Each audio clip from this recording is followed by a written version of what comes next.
It was Monday, January 5th, 1998. Quebecers were going back to school and work after the holidays. It wasn't a very nice day. It was that rain of little ice pellets that sting the skin and then pile up like granulated sugar on the street. The forecast for that night and for the next day, Tuesday, January 6th, was for freezing rain.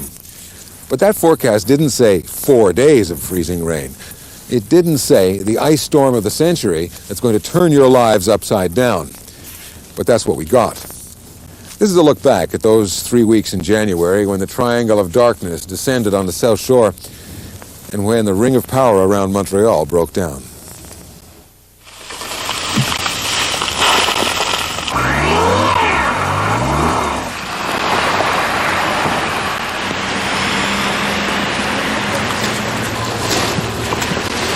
Too much ice. The ice is terrible, all over the place.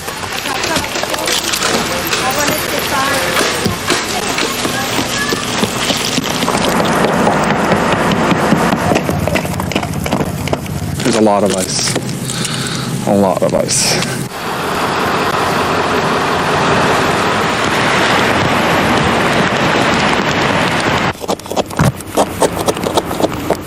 I wait for the sprinkler.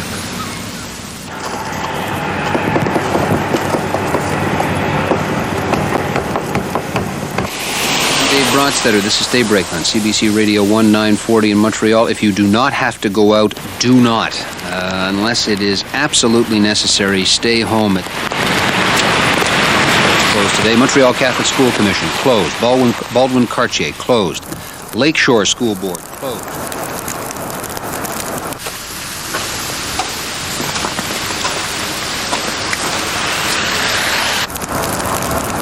Hey, you know, it's going to go down in history as the ice storm of '98.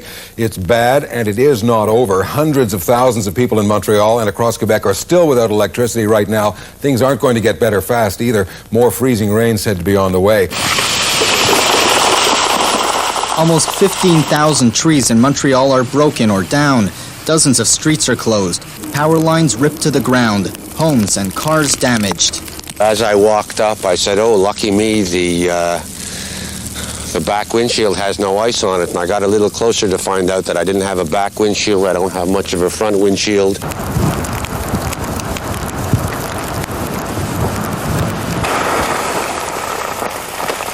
Towering trees were covered in a thick layer of ice.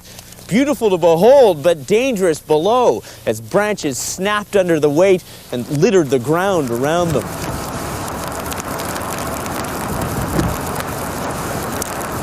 The worst places, the worst neighborhood are definitely NDG, Maisonneuve, and Rosemont neighborhood. The city tries to clean up the mess. Mother Nature keeps making the mess bigger. The wind's picking up, the trees keep coming down, and just very hectic with no power and people asking us what we can do for heat for them. Then the real power of the storm hits during the afternoon. So much ice fell that 8 high-voltage power lines crumbled like toothpicks. Their cables strewn across a busy highway near Drummondville. Hydro workers have never seen it so bad. Darren Solomon, our reporter, is outside right now to fill us in with some more information. Darren, what's the latest Hydro says about how many customers are without power? Well, Dennis, as we mentioned earlier, we're talking about, in all of Quebec, 755,000 homes without electricity. In Montreal, on the island, we're talking about nearly 250,000 homes. Does Hydro have any new estimate about when people will be getting their power back? Well, we have nothing new so far. They still say it could take about 3 or 4 days.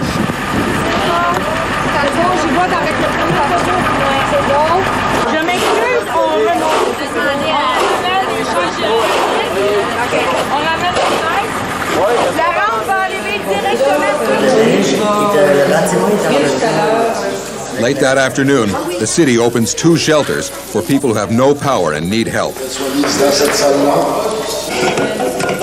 This community center in the Côte-des-Neiges area opened its doors, and people trickled in.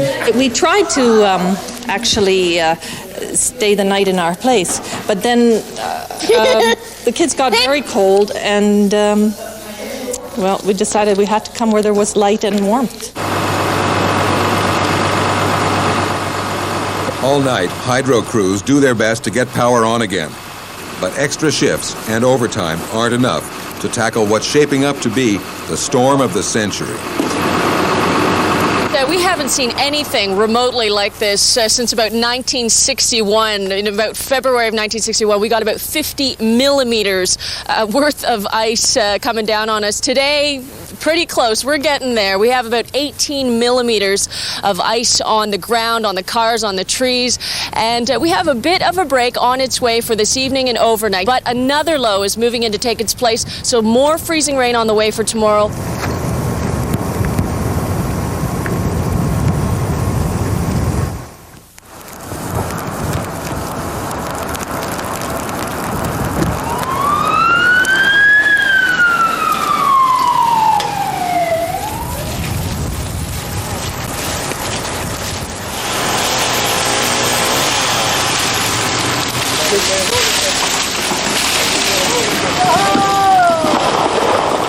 This is day 2 of the ice storm crisis in Montreal. The freezing rain has started again. There are still 500,000 homes in the southern part of Montreal, of Quebec, that do not have electricity.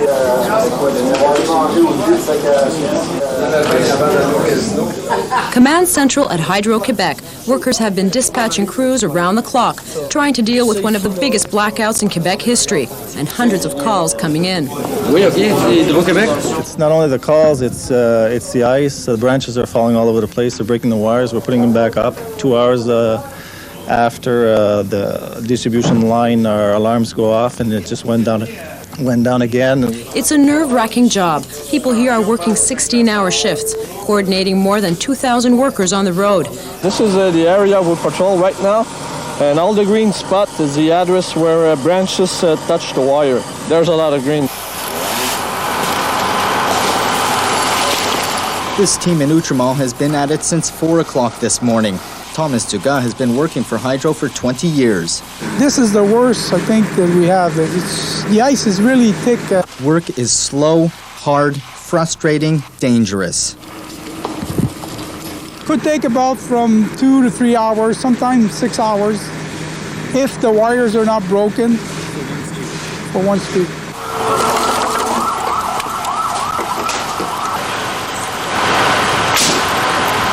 Hydro wasn't the only outfit on the road. The city's crews were scrambling to stay on top of the mess. City of Montreal workers are working around the clock cleaning up frozen mounds of ice, and they'll also work all night picking up branches. More than 15,000 have fallen, but they can't say if they'll be finished when the next ice storm hits.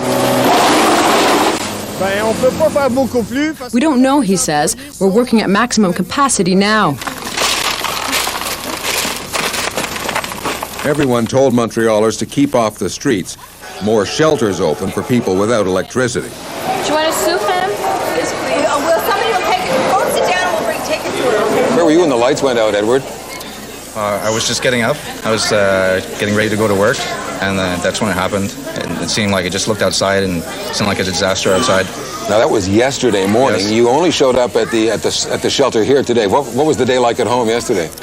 Well, I was at work, but my wife had a hard time at home. It was just getting progressively more and more cold, and we tried to tough it out last night, and just this morning was just too much. We just woke up, and it was time to do something about it.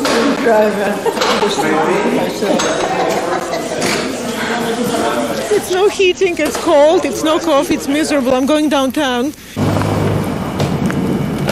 Even without power, some families really want to stay at home. They won't give up. And Jill Oviatt has their story. Most people in this neighborhood are heading to warmer territory. Barely a car in sight on this street. But one family remains, determined to tough it out. Can I like the other ones?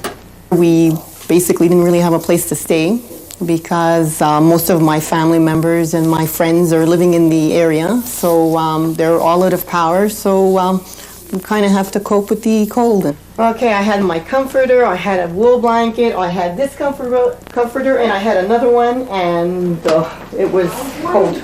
Ground wire became live by the feed from the hydro pole, and that's what started the fire. But staying home proved to be dangerous for some. The owner was using his fireplace constantly since his power went out. Flames finally crept through the outer layers of the fireplace, and the wall caught fire. With the old houses, with these kinds of chimney not well done, it happens a lot. And especially with this weather now.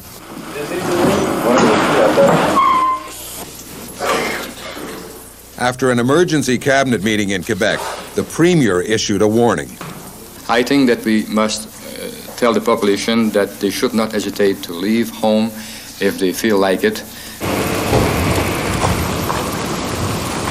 That night, Montrealers were doing just what the Premier asked them to do.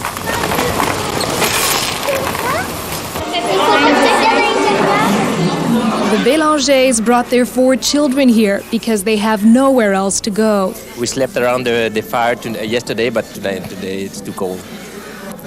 It's about 10 degrees in the house. Most of those who'll be spending the night are senior citizens, like Françoise Boutin. We've climbed 7 stories a foot today, and I thought this was cold enough and stairs enough. So now we're taking it easy and in a luxury way here. And the weather wasn't about to get any better. Bad news, Dennis. The second part of this ice storm is going to be more vicious than yesterday's for 2 simple reasons. We're going to see, in some cases, twice as much ice, and winds, which weren't a factor yesterday, will be a factor tonight into tomorrow. We're expecting winds to pick up to as high as 40 kilometers an hour, with gusts as strong as 60 kilometers.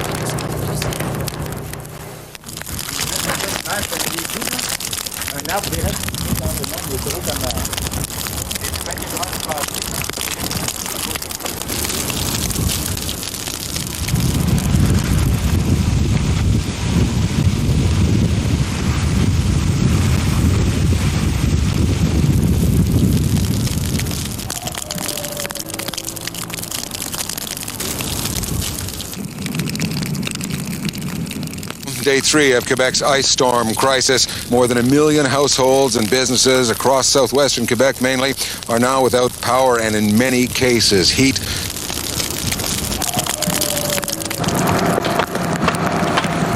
The big hit today is on the south shore from Chateauguay and Beauharnois all the way to Boucherville down to Granby. 560,000 plus hydro customers out.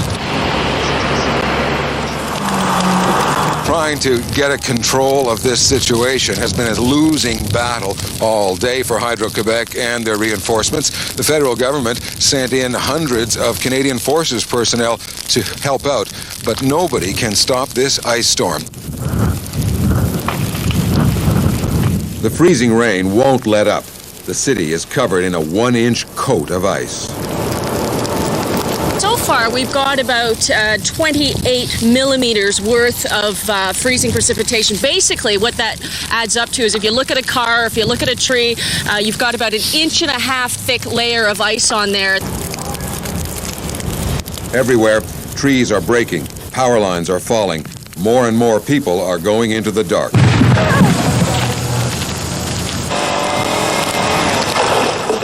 Hydro crews are overwhelmed. I guess it goes without saying that Hydro-Quebec's never seen anything like this. Yes, it goes without saying. We hope never to see it again either. What kind of deadline are you holding out for people when things might come back to semblance of normal? Well, I think it would be realistic not to expect power for a few more days. Some people will be out of power until next week. And to help get the power back on, Hydro is calling in reinforcements from the United States. Hi, how you doing? Good. I've never seen like this here. So you could be walking and just crashes. It's unbelievable. Unbelievable. I've never seen it this bad.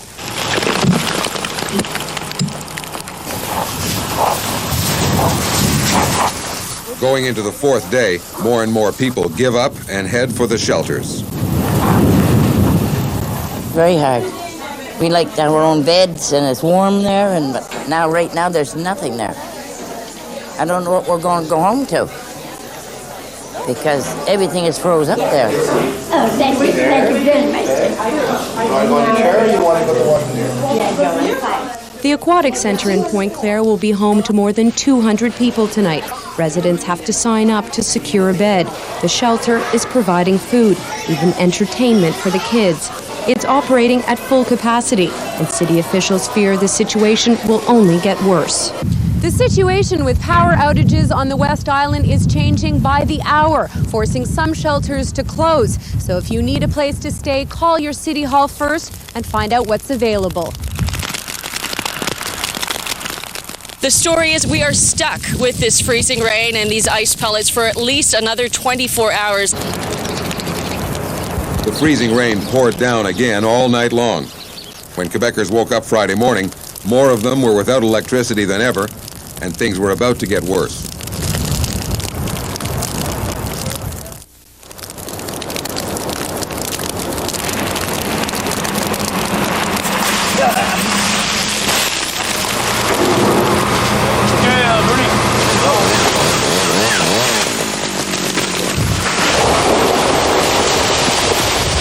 Day 4, the worst day yet.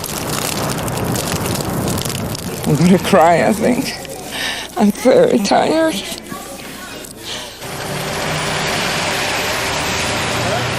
By late tonight, millions of Quebecers will be out of power. And this is the day downtown went dark. Power is still coming in, but we do not have any backup anymore, so we are in a fragile situation at this moment. More fragile than we knew.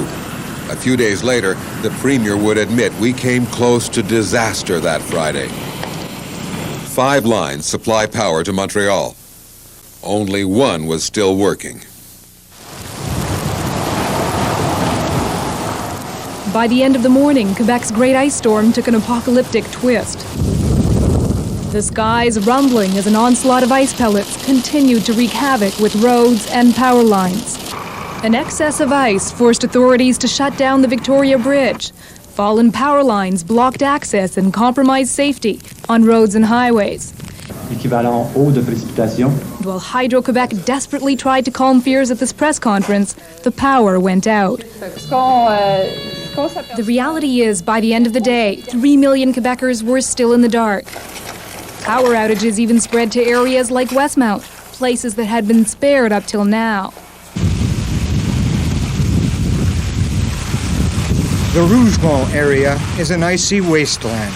Many roads are closed, many others covered by fallen power lines. The ice is relentless. It covers everything, including the many high-voltage lines that have fallen around here. It's hard to imagine just how much ice they got here around Rougemont. Take a look at this bush. Look at the thickness of ice compared to my hand. It's quite amazing. The city of Saint-Jean-sur-Richelieu is trapped in ice, powerless for 4 days now, damage everywhere. People who've been staying at emergency shelters aren't getting much sleep. They wait in hour-long lineups for food. Many of them wonder how much longer they can last. I think we're going to call the hotel and we're going to stay at the hotel. We'd rather stay here for them because there's children they can play with. But I can't wash. This is the hardest thing. I want to wash. I don't smell bad. I'm used to that. It's hard for everybody. It's because I'm tired. The 2 emergency shelters here are already full, and people just keep showing up. The town needs help. I can't even get 150 blankets from the Canadian Army because they're still talking with Quebec and Ottawa on who's going to be the one who's going to give me these 150. Meanwhile, my people are freezing here. Getting any supplies to the South Shore was difficult. Late in the afternoon, the bridges closed. Ice was falling from the superstructures. For the first time in 30 years, all the metro lines stopped working. And at some Montreal hospitals, the power went out. The staff scrambled. As of noontime, we did have to cancel all elective surgeries because of shortage of blood declared by the Red Cross, and also because we were expecting potentially some transfer of acute cases from other institutions in the island. Go!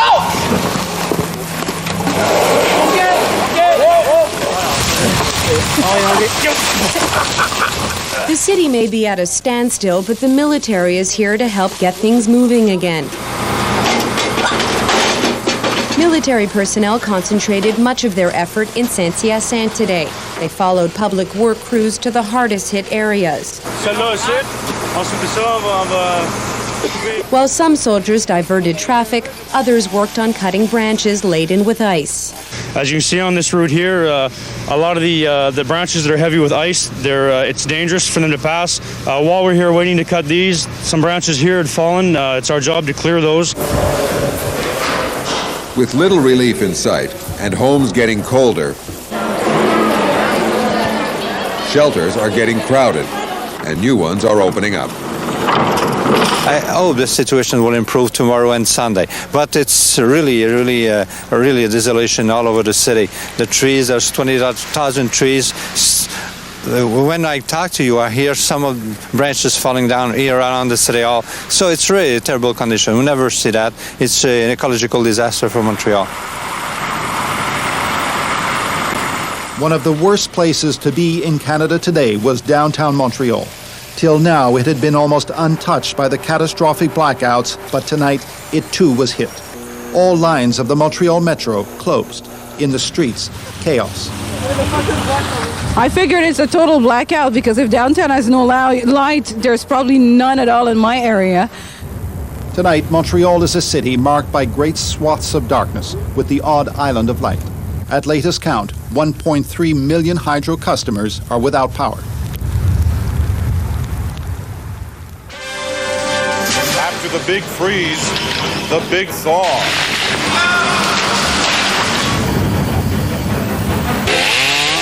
Ahead, the long process of recovery and cleaning up.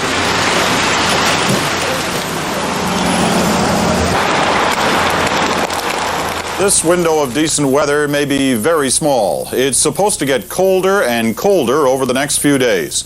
So you can imagine what went on here today, a huge effort to make the most of this opportunity, to get ice off bridges, to clear debris off the streets, most of all to restore power to the city of Montreal. This was an uneasy calm after the storm. Downtown Montreal, much of it still without power, was turned into a massive pedestrian mall. Dozens of streets were closed, too dangerous to pass. Though the storm was over, ice, huge chunks of it, continued to rain down from above. Despite the break in the weather, life has not returned to normal, far from it. Montrealers were told not to drink the tap water after a blackout at a pumping station.